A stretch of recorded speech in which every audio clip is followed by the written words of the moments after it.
தினம்தோறும் விளக்கேற்ற நல்ல எண்ணெய் இதயம் நல்லெண்ணெய்.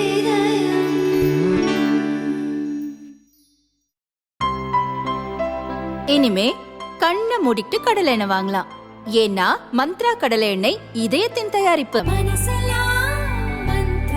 ஆம் ஆத்மி எம்பி ஸ்வாதி மாலிவால் டெல்லி மகளிர் ஆணையத்தின் தலைவராக 9 ஆண்டுகள் இருந்தார். பதவியில் இருந்த காலத்தில் அவர் விதிகளை மீறி பலருக்கு பணி நியமனம் வழங்கியதாக புகார் எழுந்தது. இது தொடர்பான விசாரணையில் டெல்லி மகளிர் ஆணையத்தின் 233 ஊழியர்களை பணி நீக்கம் செய்யுமாறு டெல்லி கவர்னர் சக்சேனா இன்று அதிரடி உத்தரவிட்டுள்ளார். 223 புதிய பணியிடங்கள் கவர்னரின் ஒப்புதல் இன்றி உருவாக்கப்பட்டதாகவும் ஒப்பந்த அடிப்படையில் பணியாளர்களை நியமிக்க மகளிர் ஆணையத்துக்கு அதிகாரம் இல்லை என்றும் அந்த உத்தரவில் கூறப்பட்டுள்ளது. நியமனங்கள் தொடர்பாக ஒப்புதலை பெற மாலிவாலுக்கு பல முறை அறிவுறுத்தப்பட்டது. விதிகளை மீறி ஊழியர்களை நியமனம் செய்ததால் இந்த நடவடிக்கை எடுக்கப்பட்டுள்ளது.